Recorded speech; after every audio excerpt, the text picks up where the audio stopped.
Some stuff that needed to be taken care of. Um, I don't have much time to really stream, um, but I'm gonna try to get out everything I can while this is going on. So, I was speaking earlier about Enzo Fernandez and everything, man, and it's clear he wants out.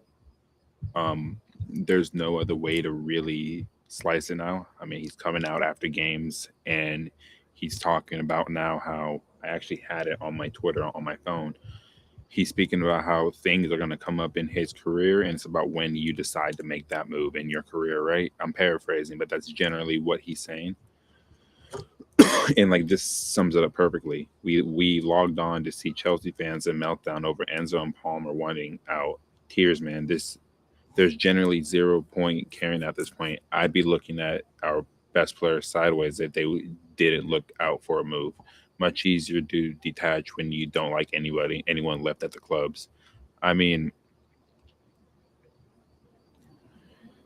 if Enzo and Palmer leave, then I think Chelsea are cooked. And then if Caicedo eventually says, you know what, I tried to be a Chelsea legend, but I'm going to get out of here, then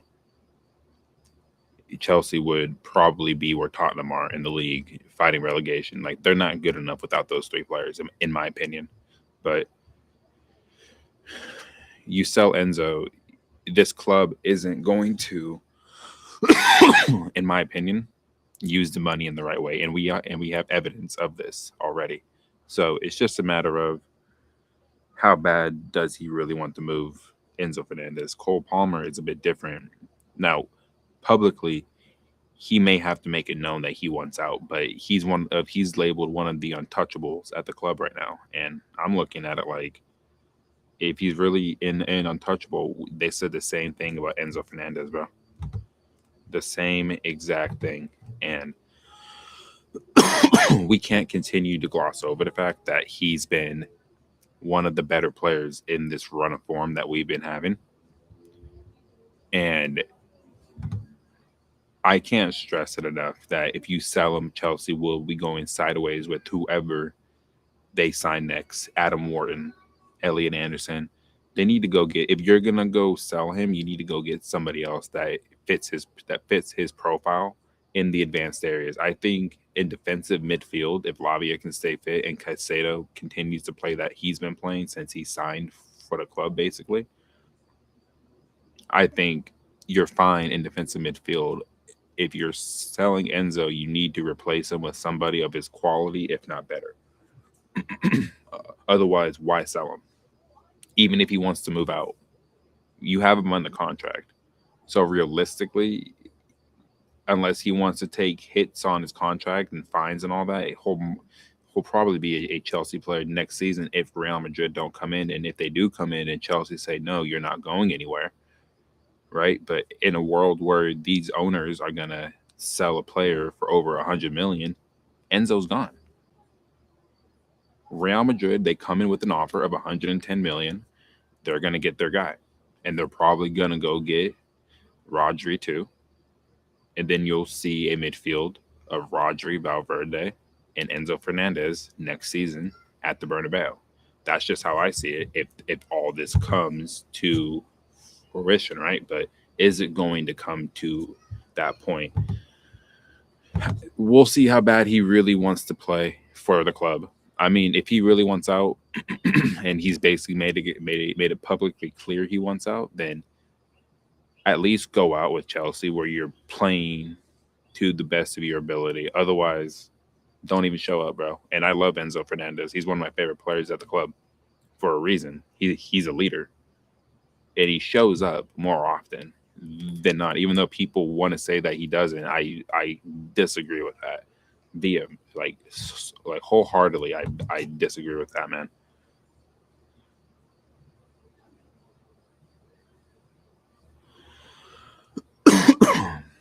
If possible, I'd like to see other players do the same as Enzo. I need them to show more courage. If all the other key players and starters do that, they'll force a change in those stupid models. I don't think it's that easy. I think these owners are stuck in their ways, bro. I think it's already cooked and they can't change because there's no money to spend. So that's why you're going to probably see players like Barco come to the club next season. Omega is going to come to the club next season. You got Quenda coming next season too. I mean, they're doing all these signings now because they know they were going to be cooked after these charges. Whatever happened before these owners walked in, these owners said, well, we need to clear that up first before we really go forward. And they've done nothing but stink up the joint since they've been at this club. And nobody really has enough time for it anymore. I don't have enough time for it. It's fucking me over because I want to see Chelsea at the top of their game. I want to see them at the top of the mountain, man. But the way that it's being ran, you ain't seeing that anytime soon, bro. Because they're being ran like a circus. And when you have clowns running a circus, you're gonna continue to get the same results. Mediocrity. How many DMs in the world can do this? Mateo Kovacic was doing that, but Mateo Kovacic also wasn't a 6; he was an 8. But Caicedo can play the 8 if you ask him to. But Madueke got to finish that, bro.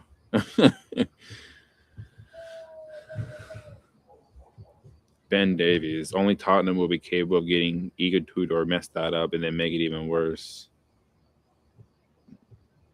That's crazy. He was playing for them not that long ago either. How could he have a player that was playing like a year ago, basically, or 2 years ago, the manager, bro? That's a little wild. I mean, we've seen it happen, obviously, but I don't know.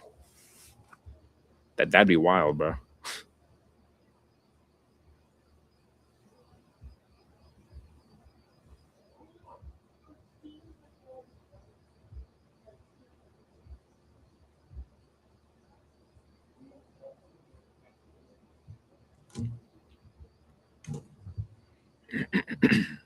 Yeah, man. A lot of Arsenal players have actually went back from the England camp. I think Declan Rice, Eze, him. I mean, a lot of players are going back to our because I think honestly, a lot of the Arsenal players are prioritizing the Premier League and the Champions League right now. Then they'll be looking at the World Cup, especially the English players, because even Gabriel is got and back to Arsenal. He left the Brazil squad early. So you're seeing a lot of players from Arsenal just come back because I think they even understand the assignment. They can't afford to get injured because if a lot of those players are out, Man City may catch them, and then if they don't get that massive point deduction this season, then they may catch them and ultimately leapfrog them in the league, which will be absolutely insane. But I don't think Man City's catching Arsenal. Even when they meet, I think Arsenal may have already like clinched it by then. Chelsea could have sacked Rossini in the break and have it pretty much confirming that. Yeah, I said they're going to finish ninth, bro. I keep saying Chelsea are going to finish ninth, man. They're not going to finish in the top 6 because I don't see where the win is coming from in the league with that run of form. I just don't see it. Yeah, I'll be real. I'm not really a fan of it either. I'm not really a fan of how Enzo is handling this. As vice captain, he should be showing more loyalty to the club that backed him, but instead he spent his recent interviews essentially auditioning for Real Madrid. It feels disrespectful to the fans and the badge. I mean, honestly, he's going to have a lot of questions to answer when he comes back to London. And when, especially in the lead up to the Port Vale game next Saturday, I mean, he's going to have to answer a lot of questions about his comments, bro. And I was saying this last week was that you're going to hear a lot of players at this club come out and just hear stuff because they're away from the club. So they're going to be able to really, either speak in their native tongue about what's going on or just be honest about it. And Malagusto's come out and said things, Caicedo, Enzo, you're hearing stuff about Palmer. It's like, you're hearing a lot of stuff come out now that they're not at the club right now. So Enzo Fernandez will have a lot of questions to answer, especially when he comes back, and his play has to back up the comments he's made. Because if his performances do massively drop off, it's because Real Madrid is in his head. And then if he plays poorly, he may not get the move to Real Madrid because Real Madrid aren't going to go in for him if his form just drops off significantly. Right? Like, I don't think they would come in. They would probably just go for Rodri because they still have Tchouaméni, they still have Camavinga, they have Valverde, right? So do they really need Enzo Fernandez? I don't know, right? but it would be an upgrade for them in that position because you have the protection of Rodri, which allows Valverde and Enzo to push up a bit higher. And then you'll start seeing those crazy passes to Enzo to Mbappe or Vinny Jr. and shit. I mean, that will be filthy, bro. That'll be absolutely filthy. But we'll see what happens in the summer, man. I mean, he's got to get through the World Cup. Are Argentina going to get back to the final? Can France get to a third final in a row? I mean, like these are questions that we need answers to, bro. Honestly, and I feel like honestly,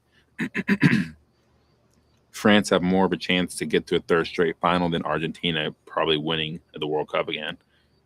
But I don't think either of those teams get to the final. I said I think it's going to be Brazil versus England in the final, and I think Brazil beats them.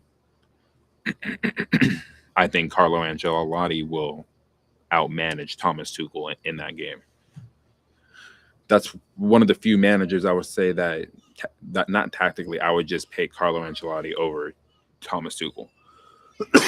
And I'm a Chelsea fan. I love Thomas Tuchel. He won us the Champions League. It meant so much to me, given what was going on in my life at that time. It meant so much to me. So, again, I'm not really a fan of how Enzo's handling all this, but at the end of the day, he's in control of what he says that comes out of his mouth. So, whatever came out of his mouth came out of his mouth, and he needs to be able to explain why those comments came out of his mouth when you're still under contract at Chelsea. But then again, you see players do this all the time. Big clubs like Real Madrid come out of nowhere, or they've been scouting you for a while, and then all of a sudden now they're knocking at your door. Of course, your head's going to be turned. If Barcelona were doing that, his head would be turned, right? Like, if those two clubs came knocking at his door, I feel like he would actually make the move. But realistically, give me 1 second, guys. I'm gonna have the camera off a second, but realistically, okay, I'm outside, so I'm not really trying to have people see what just happened there. But anyway, um, there's a 50-50 chance that he leaves in the summer. I think it all depends on where Chelsea finish in the Premier League and if we get any kind of European exposure for next season. That's just how I see it, honestly. I mean, could we see a scenario where they win, say, 4 or 5 of these next 7 games and cement themselves in the top 5, which may be enough to get into the Champions League? Maybe. But I just don't see a world where that's happening right now. If Liam Racine is still the manager, yeah, no, it's not happening. But you never know. The Chelsea boys are looking pretty nice on the international break, man. So we'll see what happens. But speaking of the international break, did anybody see what happened to the United States yesterday? I'm going to tell you this, man. As an American, and I said this yesterday in my stream, and I just want to be able to really reiterate this. For any U.S. fan out there that really thinks they have a shot at getting to a quarterfinal or semifinal, you're dreaming. You're absolutely dreaming. Pochettino, in my opinion, is just trying to get this over with so he can go to Tottenham after the World Cup. And the problem with U.S. soccer, bro, is I just don't think the U.S. Soccer Federation really cares enough about the sport. And I played the sport, grew up on it for 20 years, bro. And it's like you can't continue to, because the women's national team, bro, they're the example of what winning in this sport actually represents. The men's team, the closest they came to it, obviously, was in like the 1930s or whatever, and their best finish, I think, was 4th. But in this era, right, like post World War II, right, I think the best the U.S. got to was the quarterfinals, I believe, in what, 2002? Right? If I'm not mistaken. I mean, I'm American, I should know this, but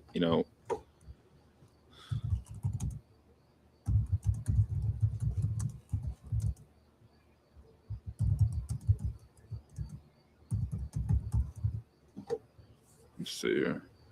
Oh no, yeah. So look, they finished third in 1930, and then their best performance was their best performance in the modern era, right, post World War II, 2002 quarterfinals, where I believe who did they play in the two? Was it Germany they played in 2002?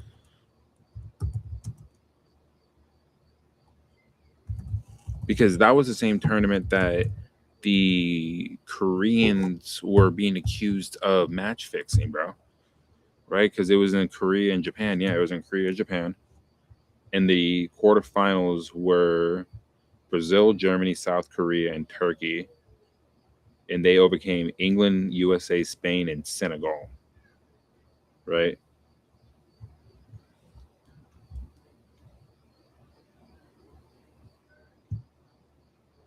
Yeah, Michael Ballack's a Chelsea guy. Not at the time, but eventually became that guy. Yeah, man. Brazil beat England 2-1. The Ronaldinho free kick from 40 yards. Yeah, Spain, South Korea. I think was it Italy that the crazy shit happened? Let me see. I'm trying to remember this because I remember Italy got hosed in one, almost got hosed in one of these games.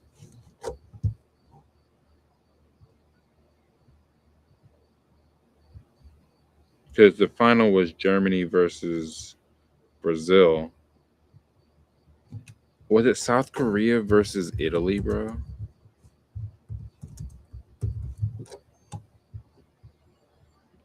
Yeah, yeah. It was this, right? It was the 2002 World Cup FIFA round of 16 match between South Korea and Italy was a highly controversial 2-1 golden goal defeat for Italy. Yeah, there was a lot of there's a lot of criticism on the referee, and people were accusing him of like match fixing, bro. And then it ultimately, I think it did come out that he actually did do that, right? Like I think he ultimately did get found guilty of it, and he hasn't been able to be a referee again. And then it was, and it happened twice.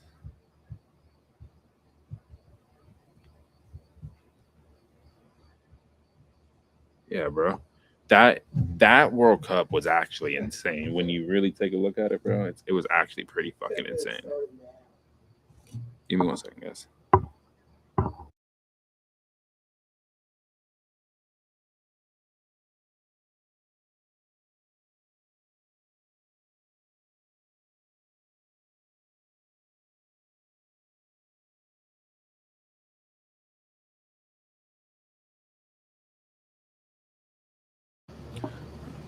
But yeah, I mean, honestly, man, like the U.S. is cooked, bro. I mean, they're gonna probably win their group. They'll probably get a good, favorable matchup in a round of 32, and then the round of 16 is where they have their journey in, bro. Like that's it. Like they're not getting to the quarterfinals. I feel like if they get to the quarterfinals, it's because the team they play in the round of 16 doesn't show up in that game.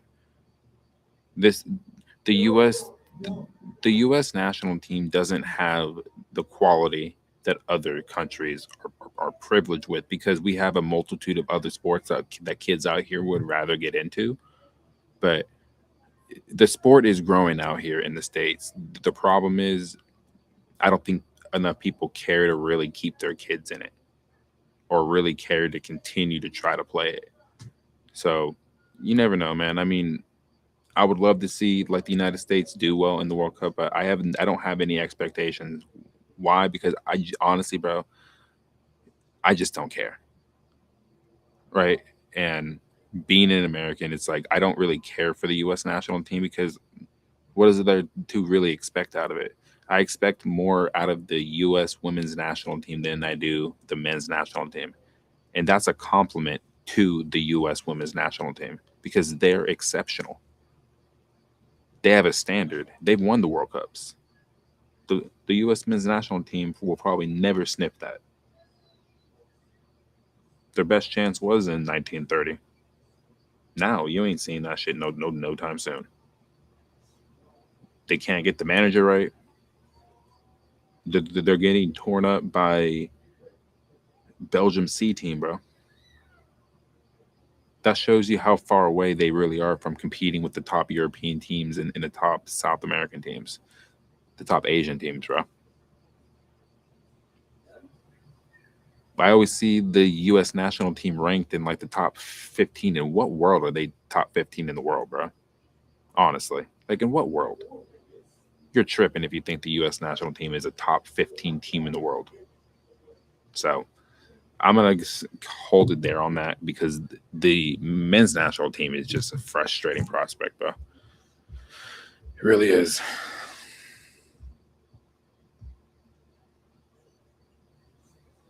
And Blue Co out, bro. 5% are Blue Co in. That's crazy, bro.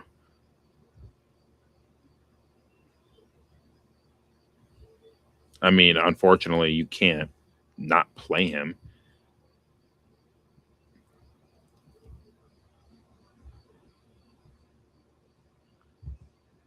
Do you think Maresca was sacked too early or the sacking was harsh? I don't understand the decision. We were doing pretty well with clear identity and style of play. We were all disappointed. It's really tough for the players. Yeah, Mark Cucurella out here saying shit now, right?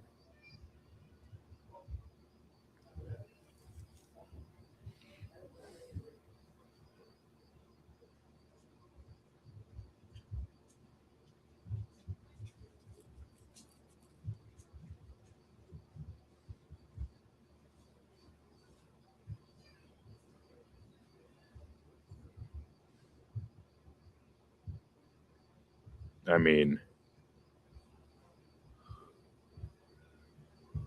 I'm more patient and open-minded to Rossini than most. But the guy who I've always said is perfect for this squad and job, even beyond Maresca, is currently available and free on the market.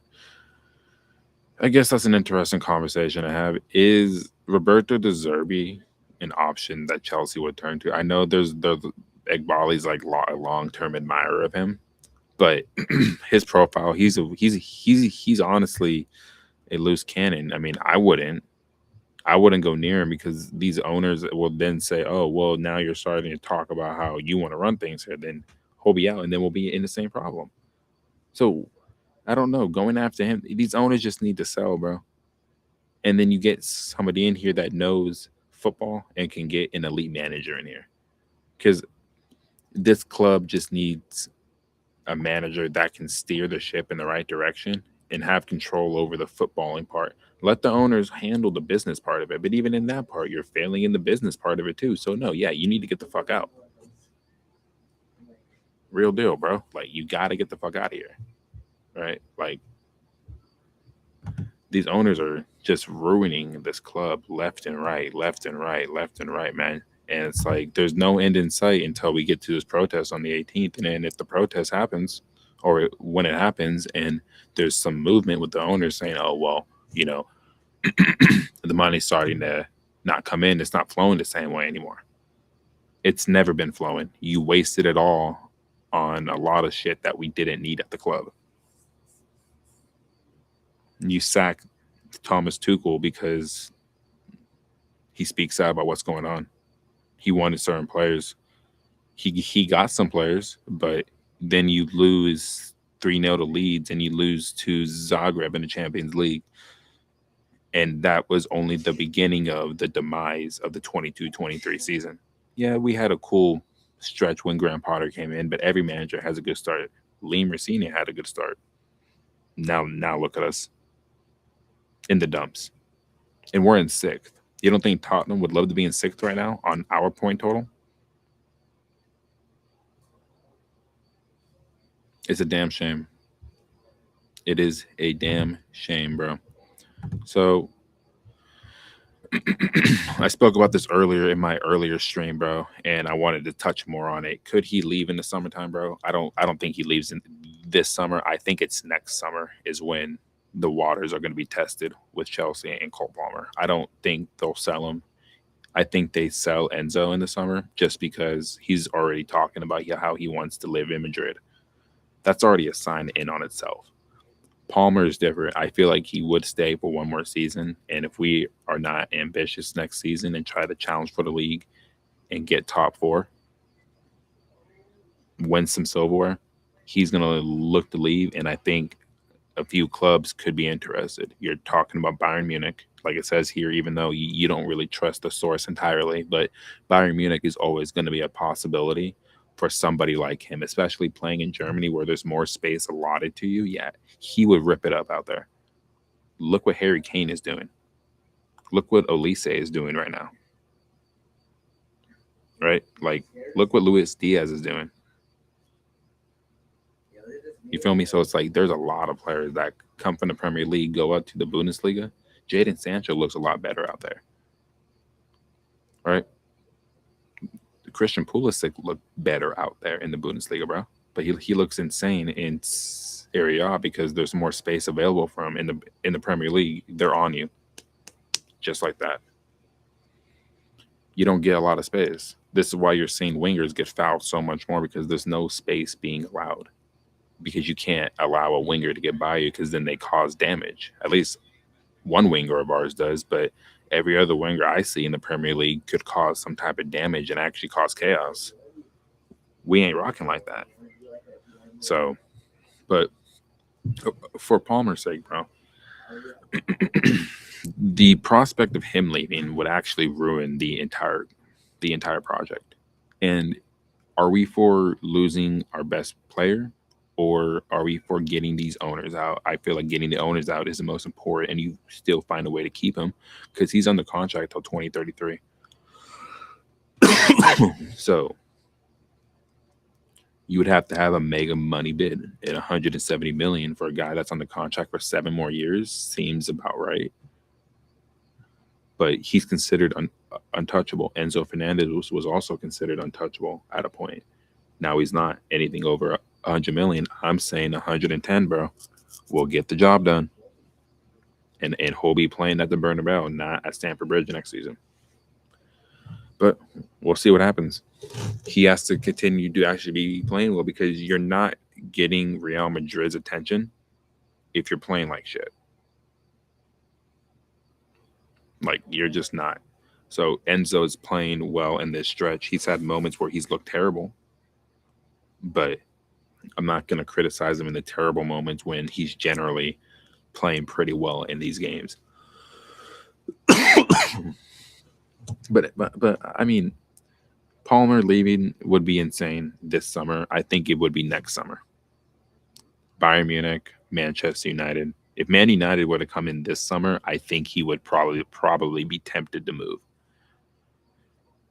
It's a boyhood club for him, man. And there would be nothing that I would hate more than to see him go there. Only because you're going to a direct Premier League rival and you're going to a team that generally Chelsea have not been able to beat consistently in years. Whether we're going to Old Trafford or they come to the Bridge. Now the past couple seasons we've beat them at the Bridge, but it took a 4-3 win. It took a 1-0 win last year. So it's like we can't continue to be having these tight, close games at the Bridge against Man United. You need to be able to make that place a fortress when teams like that come in there. But teams that are far lower in the table have been coming to the Bridge and getting results. So what's stopping Man United from doing that? Probably nothing, especially with the way that Bruno Fernandes is playing, the way that Matthias Cunha is playing. Like, these boys are getting it together at the right time of the season. And they're all but certain to get into the Champions League next season. And they absolutely fucking deserve it. And I hate saying that, but it's just the truth. I give credit where credit is due, honestly. And we can't continue to shit on Man United anymore because they're moving like a serious club right now. But maybe it's just a hot patch of form and it's a new manager bounce. But the guy's basically been there since, I believe, the end of December or the beginning of December. So when you have 3-4 months of a sample size of this, I think Michael Carrick may end up getting that job next season if they finish strong the way that they've been playing. But you never know. if somebody else elite becomes available, they may they may turn their heads.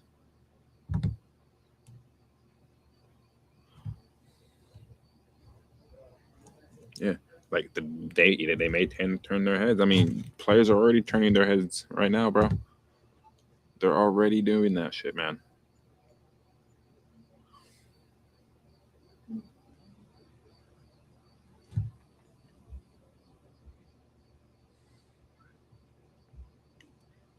They wanted to kick me out of Chelsea. I had in my head another club. Of course, I'm here.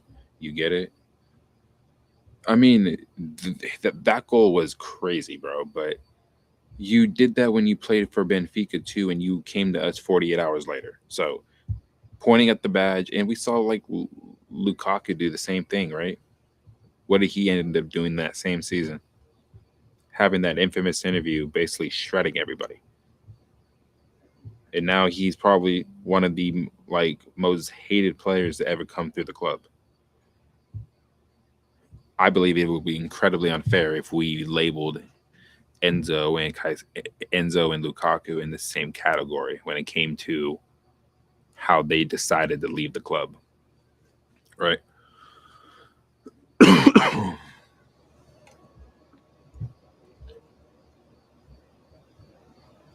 Yeah, you are doing it in the wrong way, bro. You got to do this in the shadows. You can't just be public about what you're doing, about what you want, rather, because then yeah, like you're gonna actually piss off these owners, and then they won't sell you, honestly, because then Madrid know that he wants to move, and they'll lowball Chelsea, and then Chelsea be like, no, you need to pay what we're asking for, otherwise he's not moving. It doesn't matter if he wants to move. He's under contract, guys. Even if he pushes for the move, if Chelsea don't get the money that they want, they're not going to sell him. Even if it's over the 100 million, I'm predicting it's going to be 110 to 115 will get the job done. Chelsea won 130. They're going to meet somewhere in the middle, and I think it's going to be 110 to 115.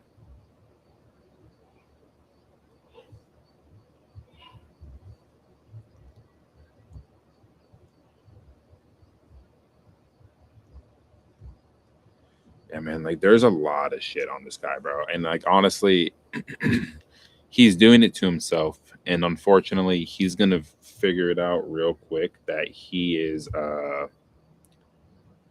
gonna become probably one of the most hated Chelsea players for the wrong reasons, man. Like you gotta move in the shadows when it comes to these kind of things, man. Like you have to, especially with the profile of player you are and the public figure you are. You and everything you say will get like microscoped and analyzed, but you got to be careful with what you say. But again, he's not handling it right, and that's on him. That's individual responsibility, bro.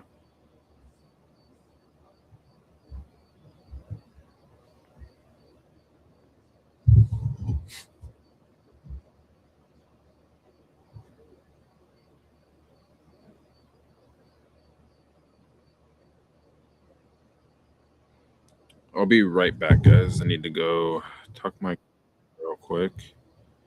But actually, I'll be real. My computer is actually about to die. I need to go charge it. So I'm gonna get off here. I need to go do all that. I'll see you guys later. I know my streams have been kind of like awkward today. A lot of stuff has been going on in the house, so I'll be sure to, you know, be more on top of when I start doing these things and be more, aware of what's going on. But yeah, I appreciate people watching. I need to go tuck my daughter and say goodnight to her. And yeah, I'll see you guys later. Thank you all for watching, man.